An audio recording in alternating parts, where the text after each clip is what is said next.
शांति।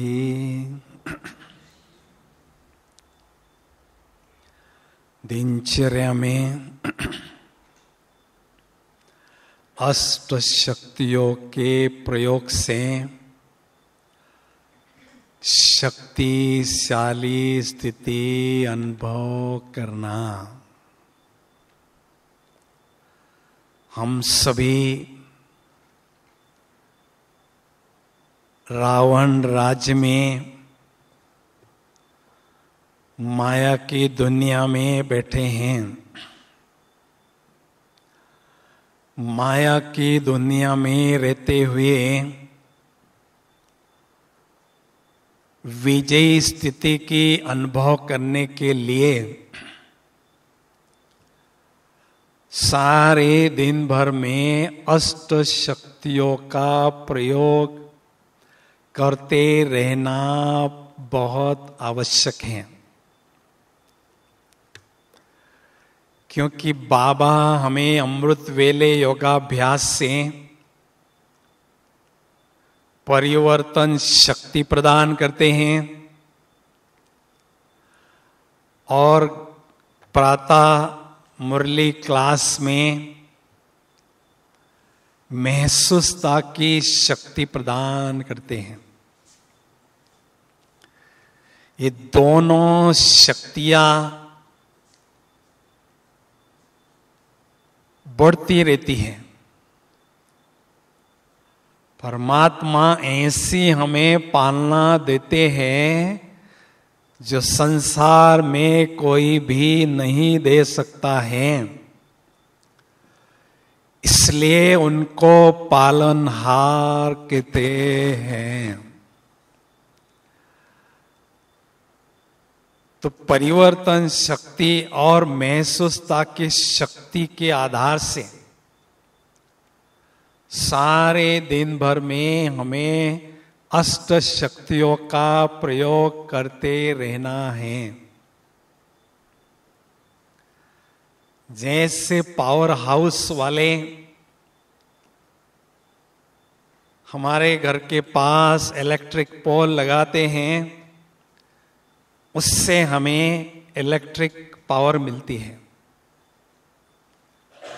जैसे घर में इलेक्ट्रिक पावर आती है, उसको हम विभिन्न कार्यों के लिए यूज करते हैं।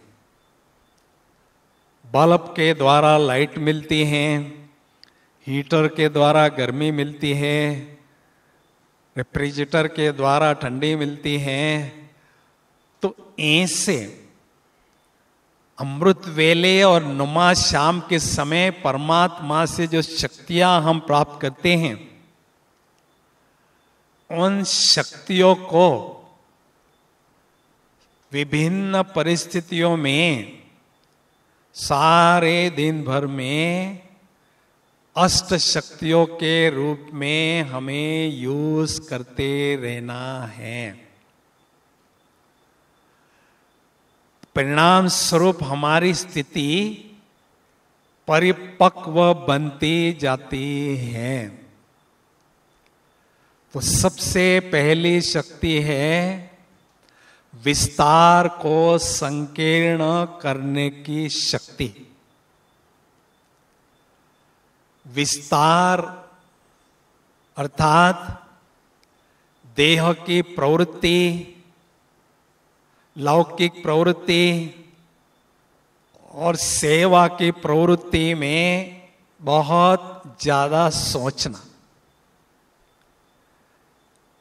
जिससे हमारी समय और ऊर्जा बहुत यूज होती है। लेकिन अभी समय की आवश्यकता है।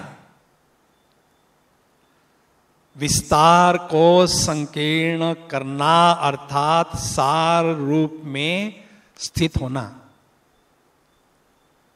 क्योंकि हम देख रहे हैं घर जाने का समय बहुत नजदीक दिखाई दे रहा है। इसलिए हमें बिंदु समझकर बिंदु देखने का अभ्यास बढ़ाते जाना है। ब्रह्मा बाबा को देखा ब्रह्मा बाबा बच्चों के साथ बाहर से विस्तार सेवा का करते रहें, लेकिन अंदर से सार रूप में रहे। अपनी स्थिति को श्रेष्ठ बनाते रहें, जिसके कारण वो कर्मातीत स्थिति के समीप पहुंचते रहें। तो ऐसे हमें भी बाहर से विस्तार में रहकर अंदर से सार में रहने का अभ्यास करना है। दूसरी शक्ति, समेटने की शक्ति। समेटने की शक्ति में बिस्तर और पेटी बंद दिखाते हैं, तो व्यर्थ संकल्पों का बिस्तर और समस्याओं रूपी पेटी हमें बंद रखना है। अगर ये पेटी बंद रखते हैं, बिस्तर बंद रखते हैं, तो हम बाबा के साथ सहज जा सकेंगे। अगर कोई बात समेटने में कमी रहती है, तो उस बात की तरफ हमारी बुद्धि जा सकती है। इसलिए अभी कछुआ वृत्ति को अपनाना जरूरी है। देवी देवताओं के मंदिर में दरवाजे पर कछुए का चिन्ह होता है। अंतर्मुखता की वृत्ति के द्वारा वो अंतर ध्यान में मगन रहे, इसलिए इतने महान देवी देवताएं बन गए। तो हमें समेटने की शक्ति को बढ़ाना है। हमने देखा जानकी दादी जी अंतिम दिनों में शुक्रिया बाबा का गीत गाती रही और ज्ञान का सार, मैं कौन और मेरा कौन, ये पाठ पक्का कराती रही। तो ऐसे हमें भी समेटने की शक्ति को बढ़ाते रहना है। तीसरी शक्ति है समाने की शक्ति।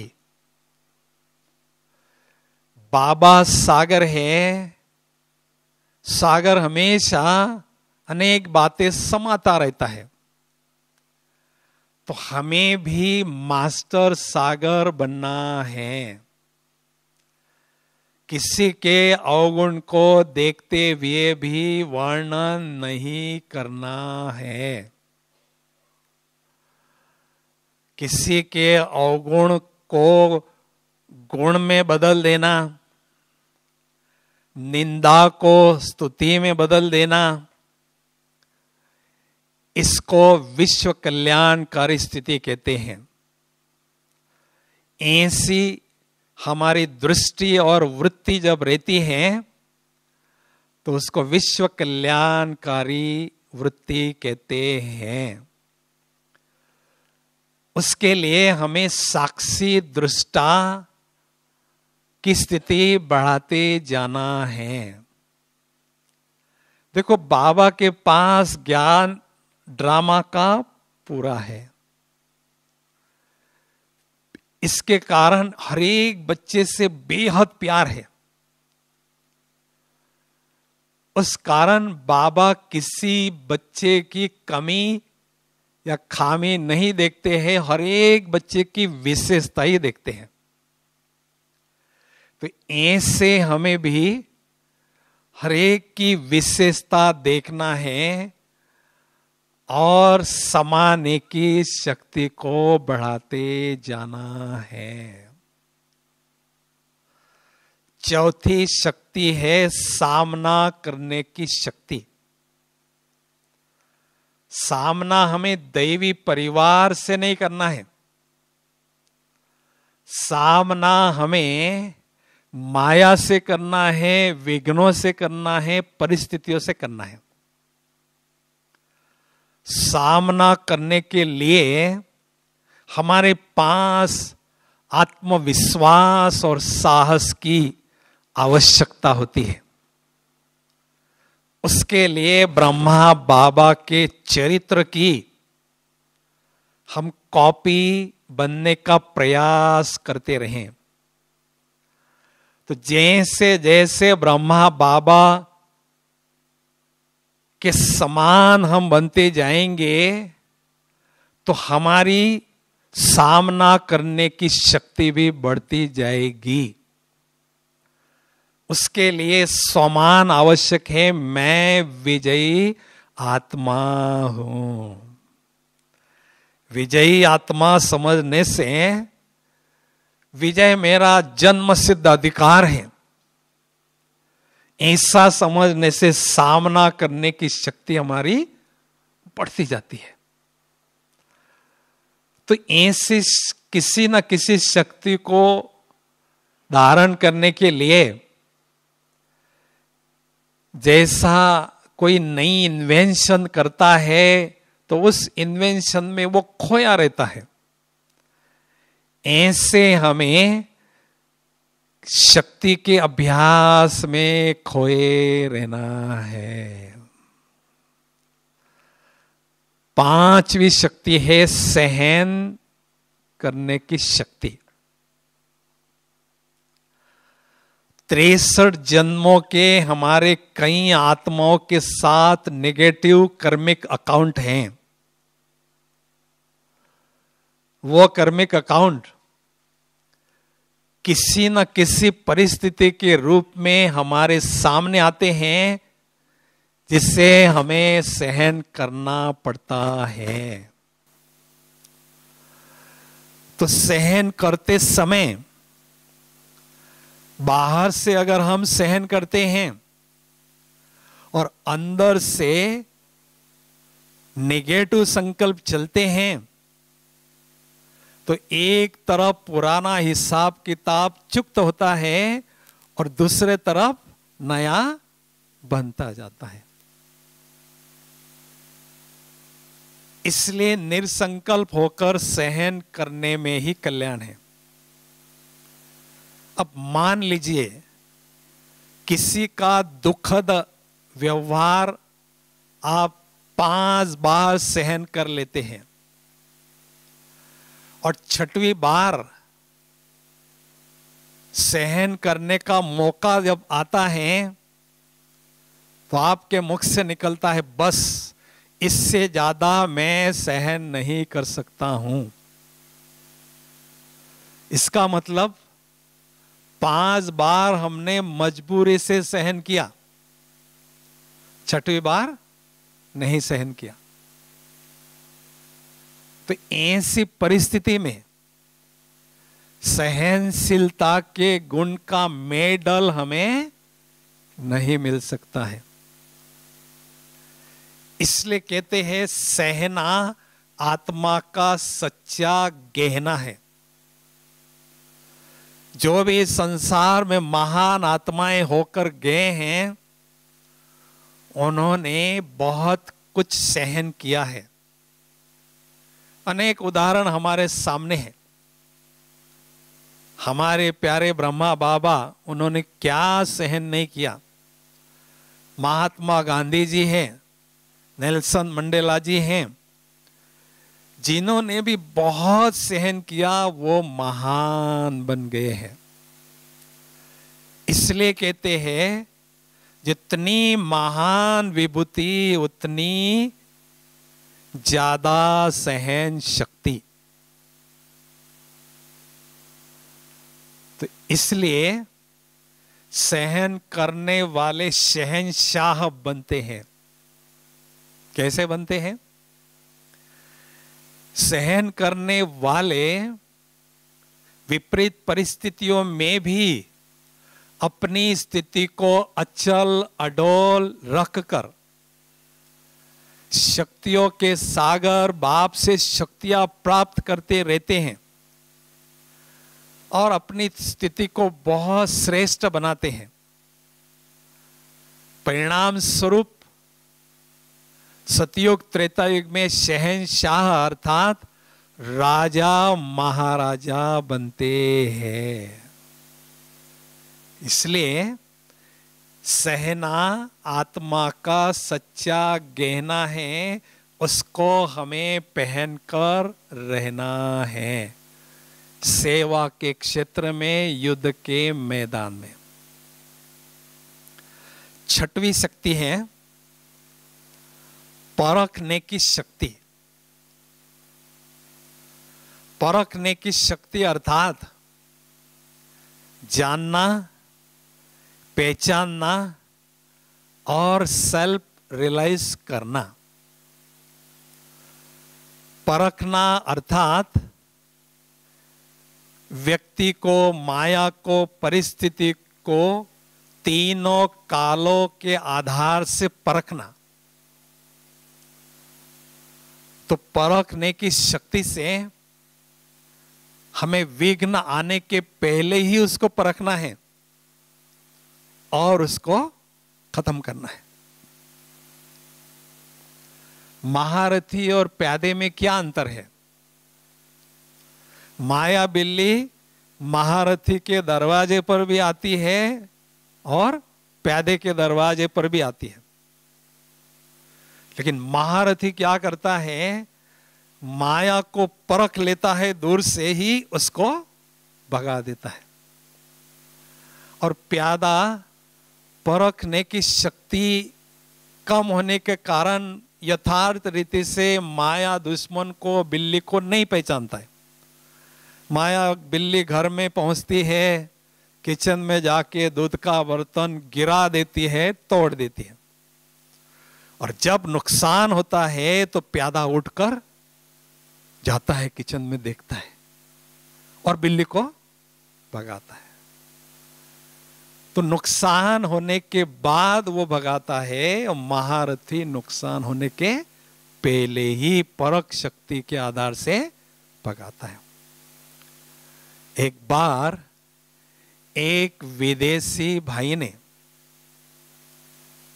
बाप दादा से प्रश्न पूछा। हाँ भाई जी, क्या प्रश्न पूछा? कि बाबा, हमें कोई टचिंग मिलती है तो कैसे परखे ये टचिंग बाबा की है या मेरी खुद की है? तो बाबा ने उसके 3 निशानियां बताई थी परखने के लिए। अगर वो बाबा की टचिंग है तो पहली निशानी है वो टचिंग पावरफुल होगी, शक्तिशाली होगी। और दूसरी निशानी परखने की है, उस टचिंग को प्रैक्टिकल में हम लाएंगे तो क्या और क्यों, कैसे, वैसे का संशय नहीं आएगा। और तीसरी निशानी है, उस टचिंग को प्रैक्टिकल में लाने से हमें बहुत सफलता मिलती है, क्योंकि बाबा जब टचिंग देते हैं तो साथ साथ एक्स्ट्रा शक्ति भी देते हैं, ताकि उस टचिंग को हम प्रैक्टिकल में ला सकें।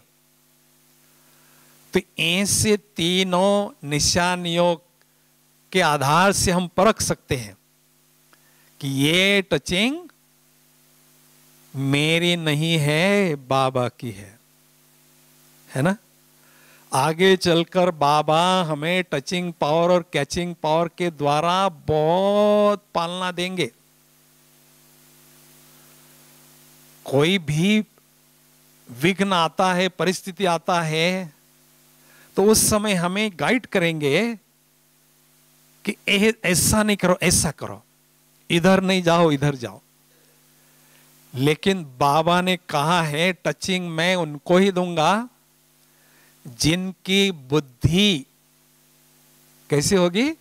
क्लीन और क्लियर होगी, किसी व्यक्ति वैभव से टच नहीं होगी, उनको ही मैं टचिंग दूंगा। तो इसलिए परखने की शक्ति बढ़ाने के लिए ज्ञान की गहराई बढ़ाते जाएं तो बुद्धि हमारी दिव्य और दूरंदेशी बनती जाती है और परख शक्ति भी हमारी बढ़ती जाती है।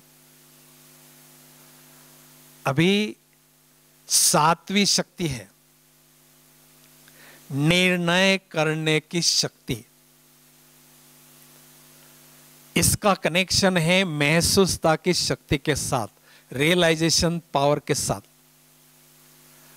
और रियलाइजेशन पावर हमें ज्ञान के मनन चिंतन से प्राप्त होती है।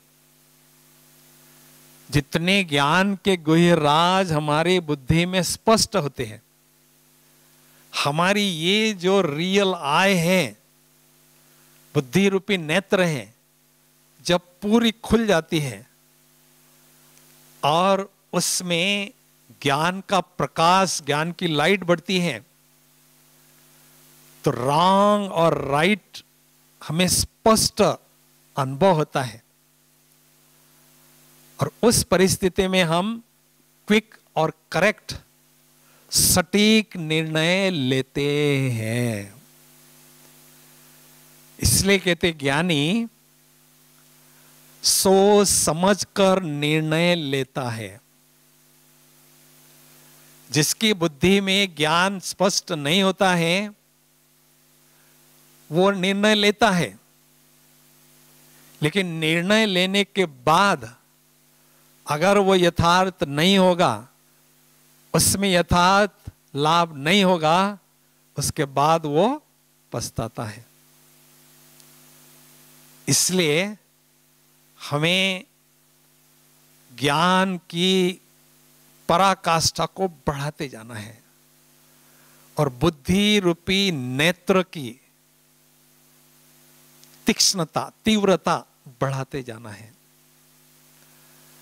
तो हमारी दृष्टि अगर शक्तिशाली होगी, तेज होगी, स्पष्ट होगी, तो हर चीज हमें स्पष्ट दिखाई देगी और निर्णय लेने में हमें सफलता अनुभव होगी।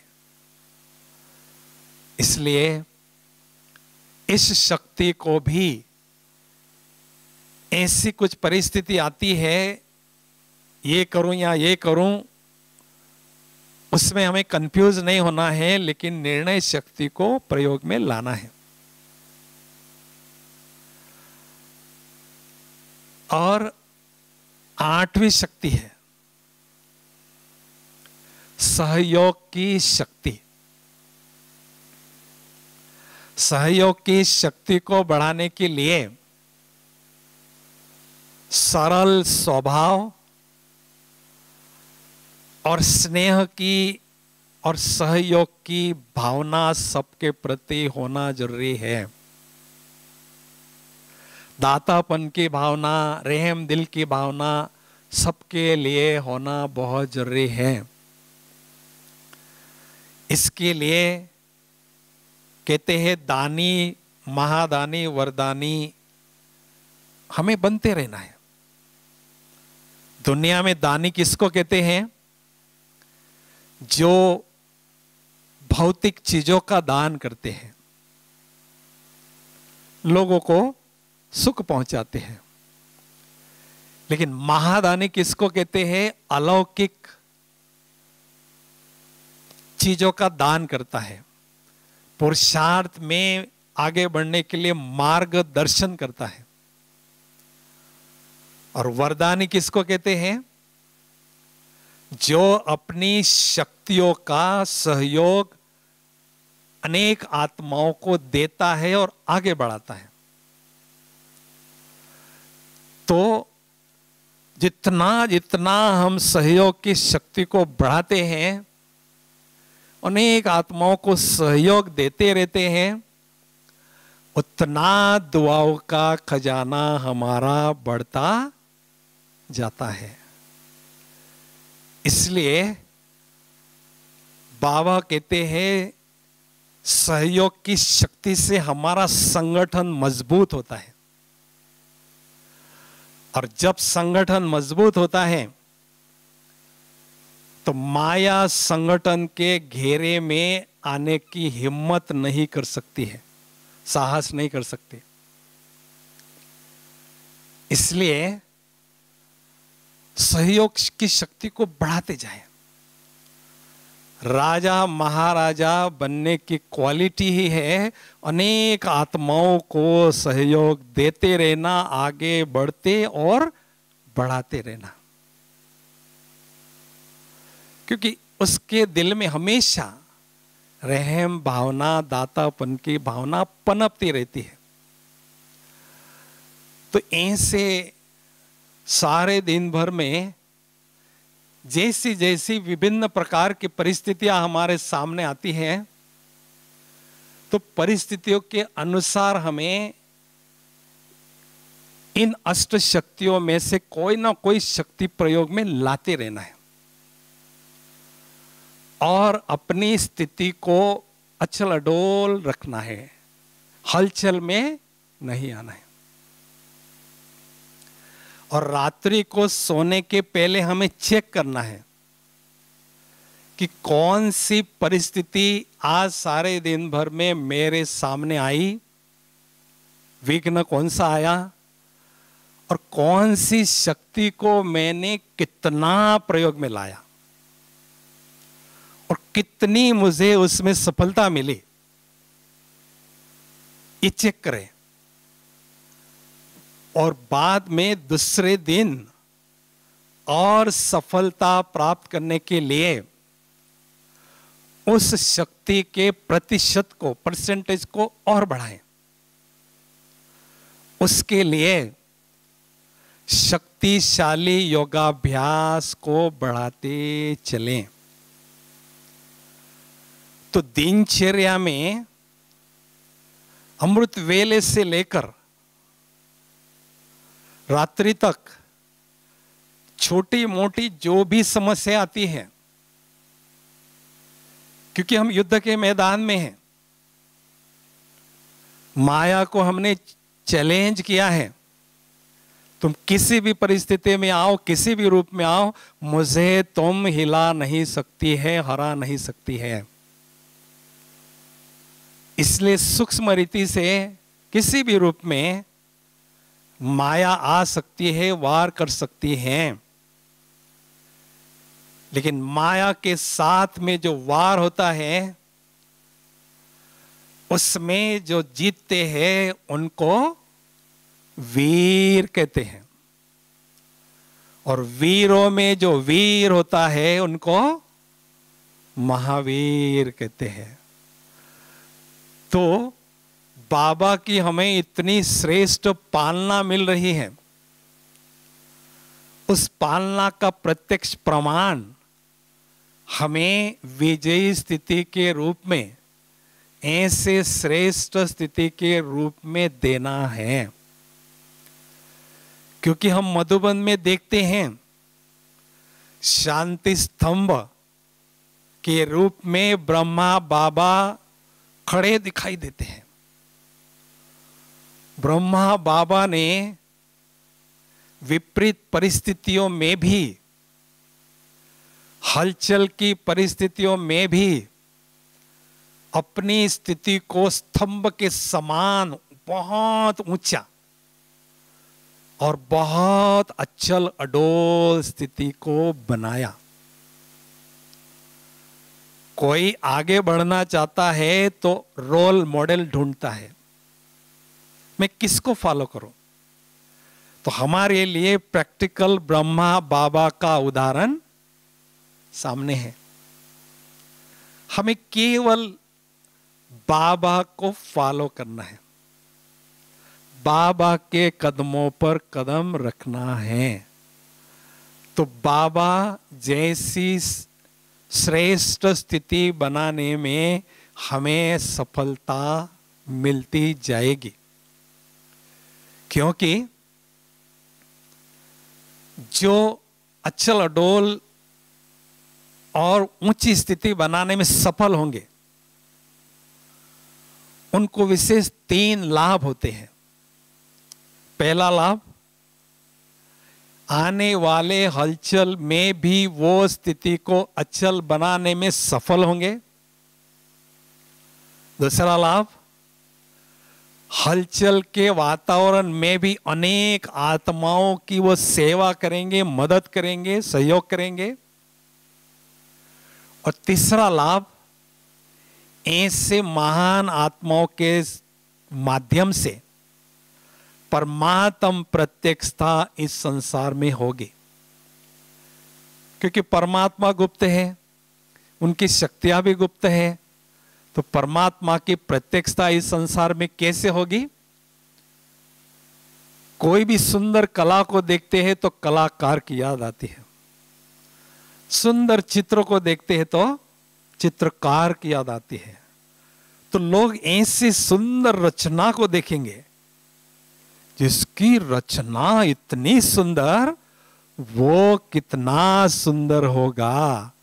तो ऐसे महान आत्माओं के माध्यम से उस परम पिता के तरफ सबका ध्यान जाएगा और परमात्म प्रत्यक्षता में उनकी अहम भूमिका होगी। इसलिए हमारा लक्ष्य हो कि हमें ऐसी श्रेष्ठ स्थिति बनाना ही है।